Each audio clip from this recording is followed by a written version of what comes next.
দেখেন আমরা বাঙালিরা কতটা খারাপ। বাংলাদেশ থেকে কিন্তু আমরা প্রবাসে যাই, বাংলাদেশে রেমিটেন্স পাঠাই। আসলে এইভাবে রেমিটেন্স পাঠানোর কি মানেটা আসে? আর দেখেন এই কাজটা কি করছে, আপনারা অনেকে দেখতেছেন বাংলাদেশের 20 জন যুবক কিন্তু অপহরণকারী। তারা অপহরণ করছে, সেই জন্যই কিন্তু তাদেরকে এবার কিন্তু কল্লা কাটা হবে। আসলে বাংলাদেশের আইন আর সৌদি আরবের আইন অনেক পার্থক্য আছে।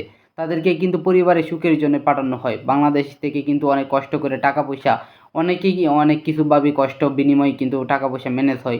আর এই টাকাই দিয়েই কিন্তু তাদের পরিবারে একজনকে পাঠানো হয় সৌদি আরবে বা বিদেশে, যেন তাদের পরিবারটা সচ্ছলভাবে চলতে পারে। আসলে সেই জায়গায় দেখেন যায় কি করছে তারা। তারা এখানে যে অপহরণটা বেছে নিচ্ছে। আসলে একটা কথাই আছে না, যে বাঙালি যেই স্বভাব আছে সেই স্বভাব মানে বিদেশের মাটিতে গেলেও এই স্বভাব যায় না। আসলে সেটাই একটা প্রমাণ। পরিবার থেকে কিন্তু 5 লাখ 6 লাখ 7 8 লাখ টাকা খরচ করে সৌদি আরবে পাঠায় তাদের পরিবারটা যেন সচ্ছল হয়ে যায় সেই জন্য। আর তার আগে কী করছে, এখানে কিন্তু অপহরণ করছে। আসলে 20 জন বাঙালি যে এই অপহরণটা করছে, আমাদের বাংলাদেশের নামটা আজ কোথায় চলে গেছে। বিশ্বের দরবারে আমার মনে হয় না কিছুদিন পরে বাংলাদেশ থেকে বাইরের দেশে যাইতে পারবে। তারাও কিন্তু নিষেধাজ্ঞা দিয়ে দিবে কিছুদিনের মধ্যে আমার মনে হয়। যেভাবে বাংলাদেশের নামটা একদম মানে রসাতলে চলে যেতেছে, আর বাংলাদেশের নাম মনে হয় আমার মনে হয় উজ্জ্বল হওয়ার মতো কোনো কিছুই নাই।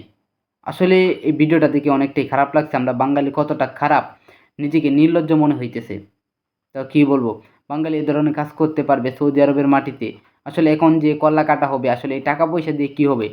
টাকা পয়সা কি এখন নিয়ে যেতে পারবে? এ ধরনের কাজ কি আসলে ঠিক? আপনি একটু কমেন্টে বলবেন যে এই কাজটা করছে বাঙালিরা 20 জন যুবক। আসলে এটা কতটুকু নিন্দনীয় কাজ, আপনি একটু কমেন্টে বলে যাবেন।